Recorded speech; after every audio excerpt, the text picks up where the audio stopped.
Do you really think he's like us? Can you help quick? Halo guys, kembali lagi bersama gua Yu dan selamat datang di alur cerita film Glass House. Film ini dibuka dengan scene yang memperlihatkan sebuah bangunan rumah kaca besar yang dikelilingi oleh hutan di semua sisinya. Terlihat seorang pria tertembak di kepala karena mencoba menyelinap masuk ke pekarangan rumah kaca ini. 3 gadis bersaudara, Evie, Bee, dan Daisy. Mereka menghampiri dan mengambil barang-barang berharga milik pria yang ditembak tadi. Mereka juga mengambil organ tubuhnya. Sebelum mengubur mayat pria itu, 3 gadis itu memakai masker supaya tidak menghirup udara beracun. Dan ini adalah Gabe, saudara laki-laki yang sedang menunggu di dalam. Pada malam hari, mereka semua berkumpul bersama sang ibu. Ibunya memperingatkan perintah tegas tentang apa yang harus dilakukan terhadap orang luar yang masuk tanpa izin. Mereka harus ditembak dan dikubur untuk menjaga tanaman dan pohon di rumah mereka tetap tumbuh dan memberikan udara yang bersih. Keluarga ini pun selalu melakukan ritual dengan menggunakan organ korban yang telah mereka habisi. Mereka dianggap sebagai pengorbanan. Keesokan harinya, tugas Bee yang berjaga. Ketika melihat orang asing, dia bersiap untuk menembaknya. Tetapi pria itu tiba-tiba pingsan. Bee memutuskan untuk membawanya ke rumah kaca karena berpikir dia memiliki informasi tentang Luka, saudaranya yang telah lama pergi. Evie melihat saudaranya dan memperingatkannya bahwa dia telah melanggar peraturan. Tetapi Bee tetap bersikeras ingin menyelamatkan pria itu. Saat ibunya mengetahui hal ini, walaupun awalnya marah, ibunya akhirnya mengalah dan memutuskan untuk membantu mengobati pria itu yang sedang terluka kakinya. Di pagi hari ketika terbangun, Gabe mengompol. Dia pun ketakutan dan terkejut melihat celananya yang basah. Bee dan Evie bangun dan membersihkan spraynya. Bee pergi mencuci spray, dan Evie membuka celana Gabe dan membersihkan senjata keramat Gabe dengan penuh kasih sayang. Evie dan Bee mengganti perban pria asing yang terluka. Setelah itu, Evie keluar melanjutkan aktivitas yang lain.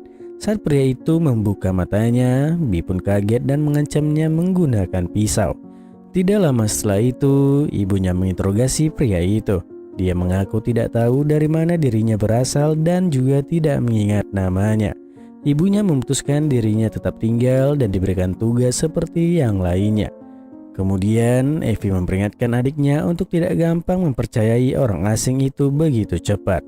Tetapi Bee mengatakan dia merasa sudah mengenalnya lebih dari cukup. Daisy berbicara tentang hewan favorit dengan pria asing. Pria itu pun menawarkan akan membuatkan kuda untuknya, tetapi dia butuh sebuah pisau. Daisy segera pergi ke taman dan mencuri pisau dari keranjang saudara perempuannya. Saat pria ini selesai mengukir kuda, Gabe melihat dan ingin mencoba merangkai kuda kayu yang dibuat pria asing ini. Tetapi Gabe menjadi sangat kesal karena tidak bisa merangkainya. Dia pun mulai marah dan menghancurkan segala sesuatu di sekitarnya. Gabe benar-benar lepas kendali. Pria asing meminta Daisy untuk membuka kunci rantai di pergelangan kakinya. Akhirnya pria asing itu bisa menahan dan menenangkan Gabe. Situasi ini akhirnya membuat sang ibu membiarkan orang asing bebas dari ikatan rantai. Di malam harinya, pria asing ini mendekati Bee yang sedang bercermin. Bee tiba-tiba memanggilnya dengan nama Luka. Pria asing itu pun memberitahunya bahwa dia tidak bisa menjadi Luka karena Luka bukanlah dia.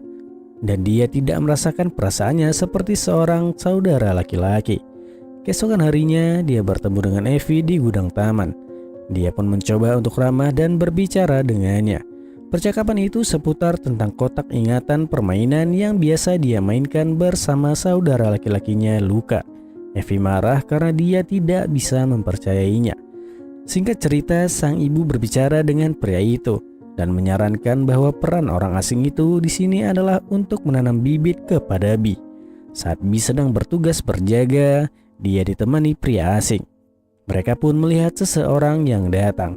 Dia bermaksud untuk menembak orang yang menyusup ke wilayahnya itu, tetapi hal tak terduga terjadi. Pria ini mulai mengalihkan perhatian dengan menyentuh gawangnya. Karena gejolak yang sudah tak bisa ditahan dan keinginan yang memuncak, dan pria asing itu akhirnya melakukan pertandingan futsal.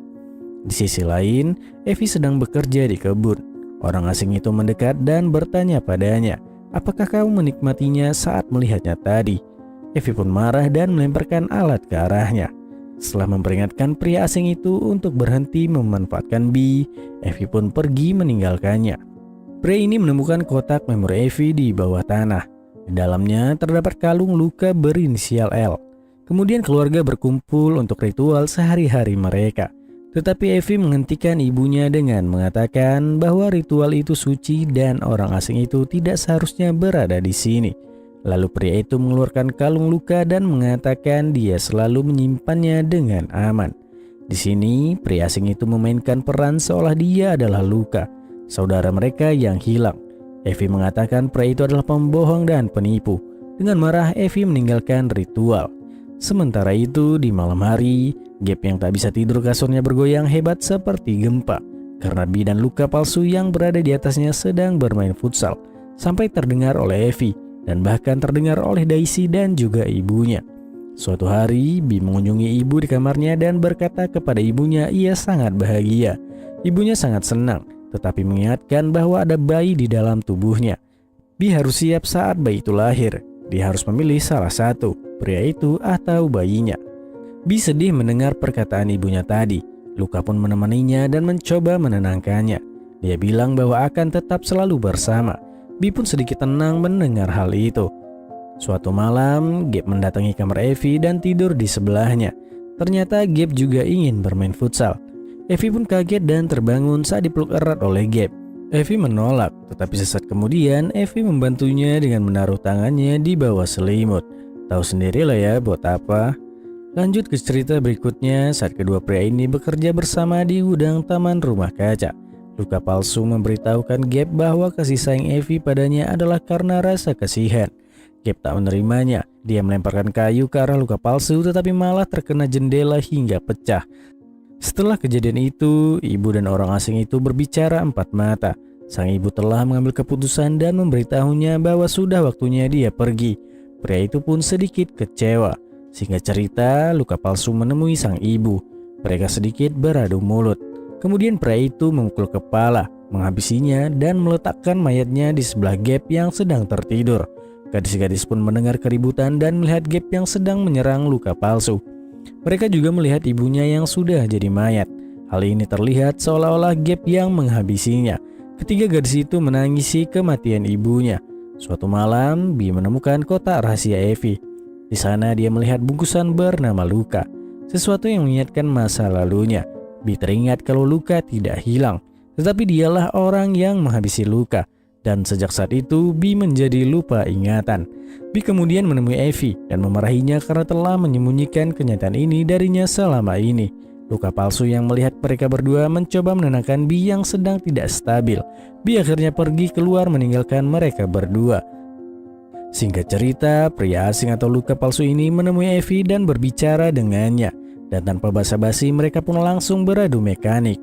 Pria itu mengangkat dan menyandarkan Evie di tembok dan mengobok-obok gawang Evie. Kemudian keesokan harinya saat keadaan sudah tenang, mereka pun melakukan ritual seperti biasanya. Saat ini Evie yang memimpin di rumah kaca ini. Hari-hari pun berlalu, mereka pun beraktivitas seperti biasa.